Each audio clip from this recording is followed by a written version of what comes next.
गुजरा हुआ वक्त दोबारा नहीं आता। एक नगर में एक बहुत ही अमीर आदमी रहता था।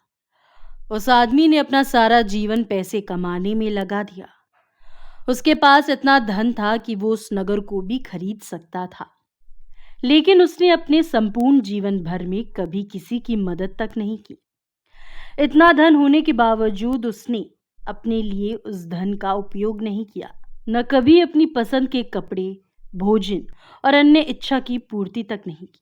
वो केवल अपने जीवन में पैसे कमाने में व्यस्त रहा। वो इतना व्यस्त और मस्त हो गया पैसा कमाने में कि उसे उसके बुढ़ापे का भी पता नहीं चला और वो जीवन के आखिरी पड़ाव पर पहुंच गया। इस तरह उसके जीवन का अंतिम दिन भी नजदीक आ गया और यमराज उसके प्राण लेने धरती पर आए, जिसे देखकर वो आदमी डर गया। यमराज ने कहा, अब तेरे जीवन का अंतिम समय आ गया है और मैं तुझे अपने साथ ले जाने के लिए आया हूं। ये सुनकर वो आदमी बोला, प्रभु, अभी तक तो मैंने अपना जीवन जिया भी नहीं। मैं तो अभी तक अपने काम में व्यस्त था। मुझे अपनी कमाई हुई धन दौलत का उपयोग करने के लिए भी समय चाहिए। यमराज ने उत्तर दिया, मैं तुम्हें और समय नहीं दे सकता। तुम्हारे जीवन के दिन समाप्त हो गए हैं और अब दिनों को और नहीं बढ़ाया जा सकता। यमराज की ये बात सुनकर उस आदमी ने कहा, प्रभु, मेरे पास इतना पैसा है, आप चाहो तो आधा धन लेकर मुझे जीवन का एक और वर्ष दे दीजिए। प्रत्युत्तर में यमराज ने कहा, ऐसा संभव नहीं है।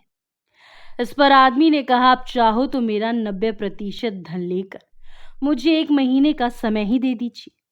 यमराज ने फिर मना कर दिया। फिर आदमी ने कहा, आप मेरा सारा धन लेकर 1 ही घंटा दे दीजिए। तब यमराज ने उसको समझाया, बीते हुए समय को धन से दोबारा प्राप्त नहीं किया जा सकता। इस प्रकार जिस आदमी को अपने धन पर अभिमान था, उसे वो सब व्यर्थ लगने लगा, क्योंकि उसने अपना संपूर्ण जीवन उस व्यर्थ चीज को कमाने में लगा दिया, जो आज उसे जिंदगी का 1 घंटा भी खरीद नहीं दे पाई। दुखी मन से वो अपनी मौत के लिए तैयार हो गया और सब खत्म हो गया। दोस्तों, आपने देखा कि जिस आदमी ने अपना संपूर्ण जीवन जिसको कमाने में लगा दिया, वही चीज उसके लिए 1 सेकंड का समय भी नहीं खरीद पाई। जीवन भगवान द्वारा दिया गया बहुमूल्य उपहारों में से एक है, जिसको पैसे से प्राप्त नहीं किया जा सकता। इसीलिए जीवन के हर पल का आनंद लीजिए और उसको एंजॉय करिए। कहा गया है कि जीवन बहुत अमूल्य है, इसको व्यर्थ ना जाने दे, हर पल को खुशी के साथ जिए, तभी आप अपने जीवन से खुश हो सकते हैं।